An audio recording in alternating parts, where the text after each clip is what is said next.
Imagina que en medio de una multitud, tu cerebro ya ha decidido quién es esa persona antes de que tu mente pueda nombrarla, como si una chispa invisible encendiera una luz antes de que tus ojos la perciban.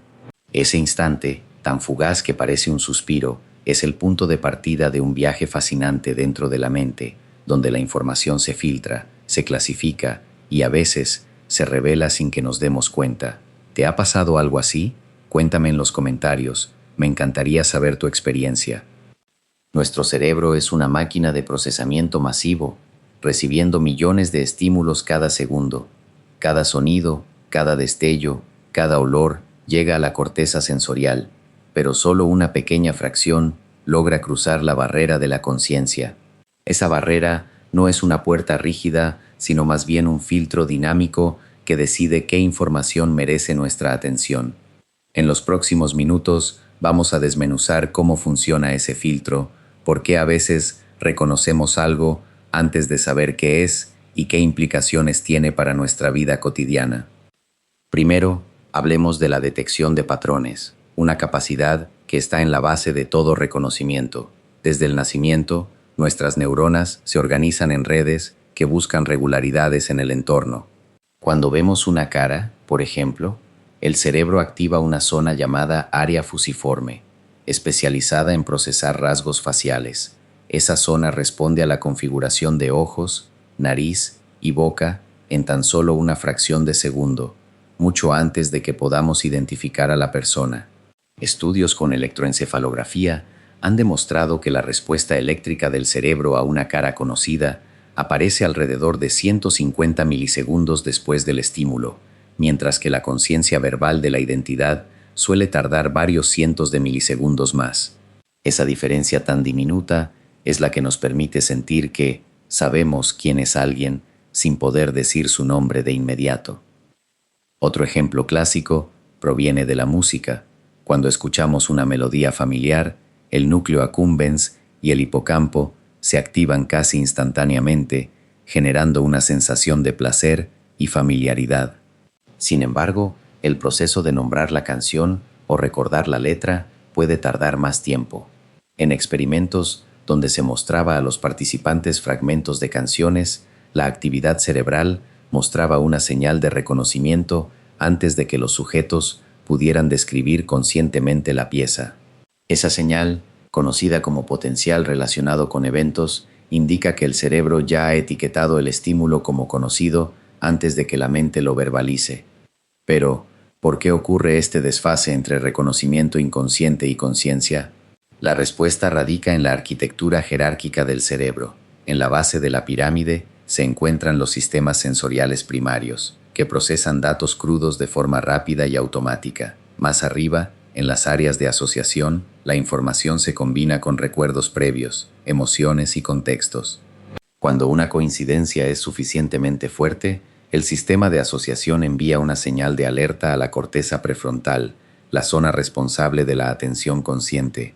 Esa señal actúa como un disparo que lleva la información al escenario de la conciencia, donde podemos reflexionar, nombrar y decidir actuar. Este proceso no es lineal, sino más bien una danza de retroalimentación. A veces, la señal de reconocimiento llega a la prefrontal antes de que la información sensorial haya sido completamente analizada, lo que produce la sensación de saber sin saber. En otras ocasiones, la prefrontal puede inhibir la señal si el contexto no lo permite, como cuando estamos concentrados en una tarea y no percibimos un sonido lejano, aunque nuestro cerebro haya registrado su presencia. Esa capacidad de filtrar lo irrelevante es esencial para evitar la sobrecarga cognitiva. La neurociencia ha identificado varios mecanismos que facilitan este salto a la conciencia. Uno de los más estudiados es la sincronización de ondas cerebrales en la banda gamma, que ocurre cuando diferentes regiones del cerebro se comunican de forma eficiente. Cuando una señal de reconocimiento se vuelve suficientemente fuerte, las neuronas en la corteza prefrontal y en la zona temporal se sincronizan, creando una onda de consenso que permite que la información emerja en la conciencia. Esa sincronía se ha observado tanto en tareas visuales como auditivas, lo que sugiere que es un proceso generalizado. Otro mecanismo importante es la liberación de neurotransmisores como la dopamina, que actúa como un marcador de relevancia. Cuando el cerebro detecta algo que coincide con un recuerdo valioso o una expectativa, la dopamina se libera y potencia la señal, facilitando su paso a la conciencia.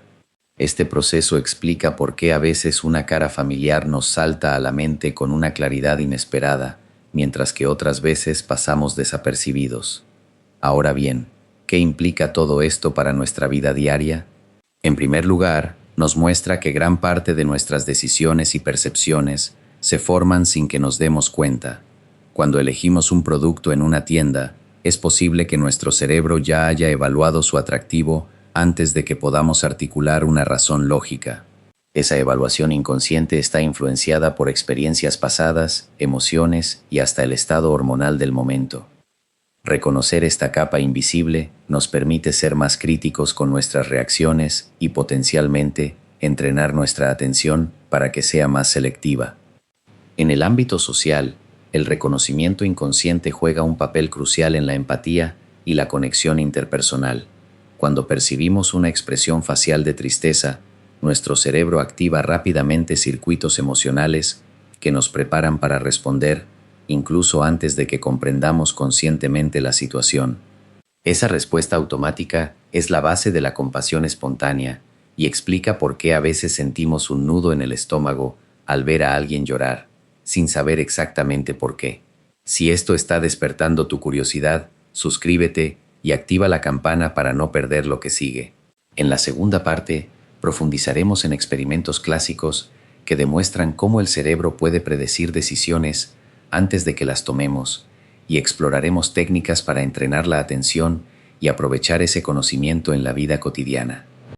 Para cerrar, recordemos que la mente es una orquesta donde la mayoría de los instrumentos tocan antes de que el director levante la batuta. Ese momento misterioso, cuando el cerebro reconoce algo antes de que la conciencia lo acepte, es una ventana a la complejidad de nuestro ser. Cada vez que experimentes esa sensación de saber sin saber, estarás presenciando la magia de la neurociencia en acción.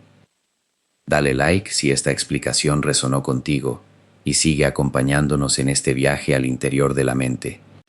Continuemos entonces con la segunda parte del viaje, donde la ciencia nos muestra con claridad cómo el cerebro anticipa decisiones antes de que la conciencia las registre.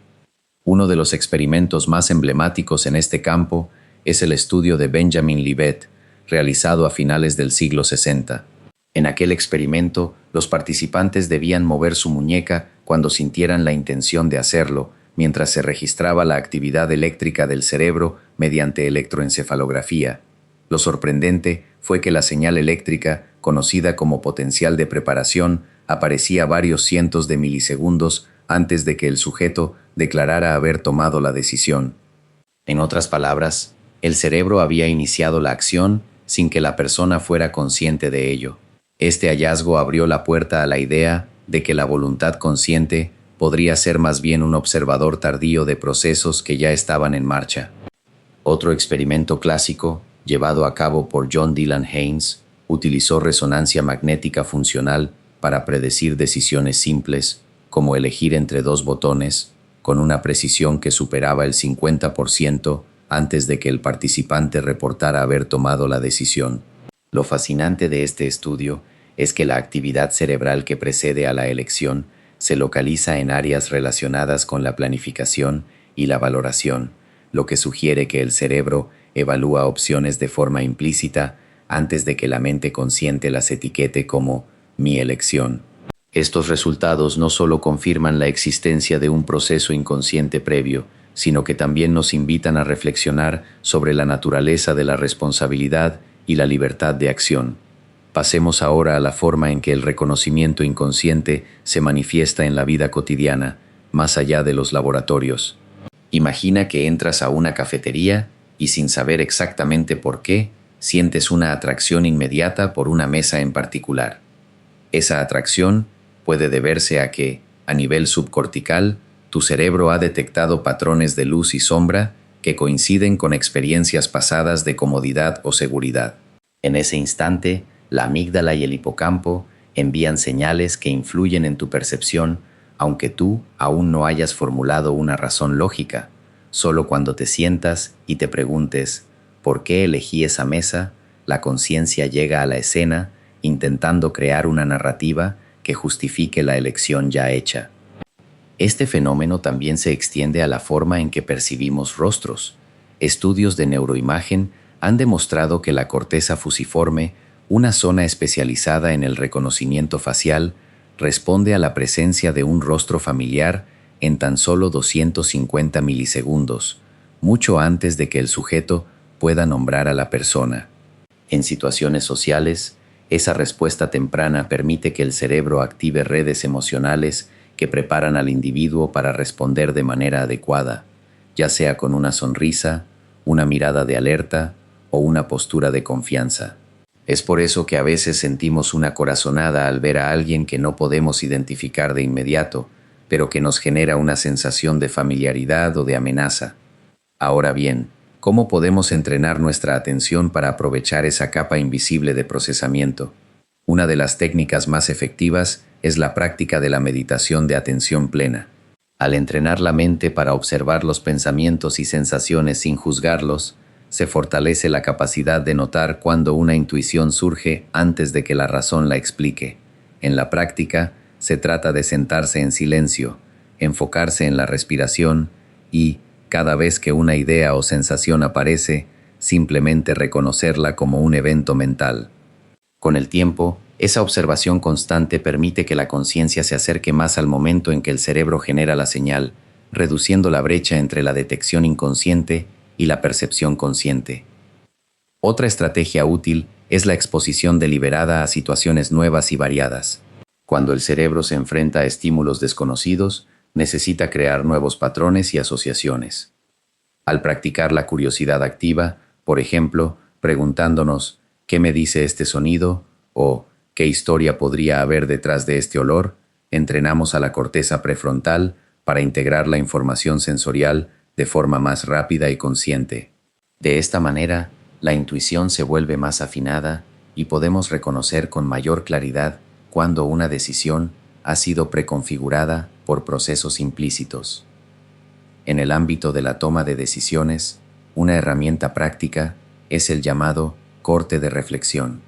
Consiste en pausar brevemente antes de actuar, permitiendo que la información inconsciente se asiente y que la conciencia tenga la oportunidad de revisar la opción.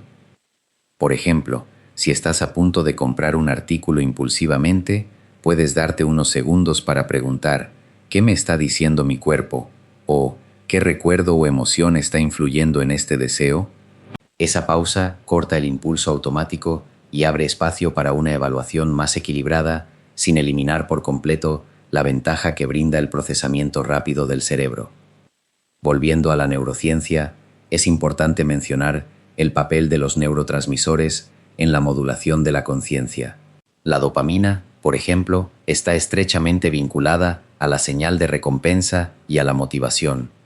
Cuando una señal dopaminérgica se libera en respuesta a un estímulo que el cerebro ha evaluado como valioso, esa señal puede llegar a la corteza prefrontal y generar la sensación de saber que es correcto. En muchos casos, esa sensación precede a la capacidad de articular por qué esa opción es la mejor. Por otro lado, la serotonina regula el estado de ánimo y la percepción de la incertidumbre, influyendo en la forma en que interpretamos las señales inconscientes. Un desequilibrio en estos sistemas puede alterar la precisión con la que percibimos nuestras intuiciones, lo que explica por qué en momentos de estrés o depresión nuestras decisiones pueden sentirse más confusas o menos confiables. En la práctica clínica, los profesionales de la psicología utilizan la idea del reconocimiento inconsciente para trabajar con pacientes que presentan patrones de comportamiento automáticos, como la ansiedad social o los hábitos compulsivos. A través de técnicas como la terapia cognitivo-conductual, se ayuda al individuo a identificar los desencadenantes tempranos que el cerebro registra antes de que la persona sea consciente de ellos. Al traer esos momentos al plano consciente, se pueden reestructurar las respuestas y crear nuevas rutas neuronales más adaptativas. En esencia, se trata de convertir lo que antes era invisible en una información que podemos manejar deliberadamente. Otro campo donde el reconocimiento inconsciente tiene un impacto significativo es el arte y la creatividad. Los artistas a menudo describen que una obra surge de una inspiración que parece aparecer de la nada. Lo que ocurre a nivel cerebral es que, mientras el artista está inmerso en un estado de flujo, diferentes áreas del cerebro, como el sistema de modo predeterminado y la red de control ejecutivo, intercambian información de forma no lineal. El resultado es una combinación de ideas que emergen en la conciencia como una visión clara, aunque la mayor parte del proceso haya ocurrido en un nivel implícito. Por eso, permitir que la mente divague sin una meta específica puede ser una forma poderosa de acceder a ese reservorio inconsciente de asociaciones. En la educación, comprender que el aprendizaje ocurre en gran medida antes de que el estudiante sea consciente de haber adquirido una habilidad puede transformar la forma en que diseñamos los entornos de estudio. Por ejemplo, la práctica distribuida, que consiste en repartir el estudio en sesiones breves a lo largo del tiempo, permite que el cerebro consolide la información durante los periodos de descanso, sin que el estudiante perciba un esfuerzo constante. De manera similar, el uso de estímulos multisensoriales, como combinar imágenes, sonidos y movimientos, favorece la creación de redes neuronales más robustas que pueden ser activadas de forma automática cuando el estudiante se enfrenta a un problema nuevo. Ahora, hablemos de la tecnología y cómo los avances en neurociencia están permitiendo crear interfaces cerebro-computadora que aprovechan el reconocimiento inconsciente. Estas interfaces detectan patrones de actividad cerebral que preceden a la intención de mover un cursor o seleccionar una opción, lo que permite a personas con discapacidades motoras controlar dispositivos sin necesidad de mover un músculo. En estos casos, la señal que el cerebro genera de forma implícita se traduce directamente en una acción externa, demostrando que la brecha entre lo inconsciente y lo consciente puede ser puenteada mediante la tecnología. Sin embargo, este potencial también plantea preguntas éticas importantes. Si podemos leer la intención antes de que la persona la exprese, ¿qué implicaciones tiene para la privacidad mental? ¿Cómo aseguramos que esa información no sea utilizada para manipular decisiones sin el consentimiento explícito del individuo? Estas interrogantes subrayan la necesidad de establecer marcos regulatorios que protejan la integridad de los procesos cognitivos internos, respetando la autonomía de cada ser humano. En el día a día, reconocer la existencia de este corte de batuta interno nos brinda una herramienta poderosa para vivir de manera más auténtica. Cuando sentimos una corazonada, una sensación visceral de que algo es correcto o incorrecto, podemos detenernos y preguntar, ¿qué está diciendo mi cerebro en este momento? Esa pregunta nos invita a explorar la información que está operando bajo la superficie, a validar si nuestras emociones están alineadas con nuestras metas y valores, o si por el contrario, estamos reaccionando a patrones antiguos que ya no sirven. Para poner en práctica este enfoque, te propongo un ejercicio sencillo que puedes probar ahora mismo. Cierra los ojos y respira profundamente 3 veces. Luego, abre los ojos y observa tu entorno. Elige un objeto que llame tu atención sin analizarlo. Pregúntate a ti mismo qué te dice ese objeto, qué recuerdos o sensaciones evoca. Permanece con esa respuesta durante unos segundos, sin intentar racionalizarla. Después, abre la mente a la explicación lógica y compara ambas percepciones. Notarás cómo la primera respuesta surge de manera instantánea, mientras la segunda necesita tiempo para construirse. Ese contraste es la evidencia viva de que tu cerebro ya había procesado la información antes de que la conciencia la pusiera en palabras. Si este ejercicio te resultó revelador, compártelo en los comentarios y cuéntanos qué descubriste. Me encantaría saber si alguna intuición inesperada surgió y cómo la interpretaste. Además, si tienes alguna pregunta sobre los experimentos que mencionamos o sobre cómo entrenar tu atención, no dudes en escribirla. Responderé en próximos videos. Para concluir, recordemos que la mente es una orquesta donde la mayoría de los instrumentos tocan antes de que el director levante la batuta. Ese momento misterioso, cuando el cerebro reconoce algo antes de que la conciencia lo acepte, es una ventana a la complejidad de nuestro ser. Cada vez que experimentes esa sensación de saber sin saber, estarás presenciando la magia de la neurociencia en acción. Si te ha gustado este recorrido y sientes que has aprendido algo valioso, dale like y comparte el video con quien creas que también se beneficiaría de entender mejor su propio proceso mental. Suscríbete y activa la campana para no perder los próximos episodios, donde seguiremos explorando los misterios del cerebro y cómo puedes aplicar ese conocimiento para mejorar tu vida cotidiana. Gracias por acompañarme en este viaje al interior de la mente. Nos vemos en el próximo video.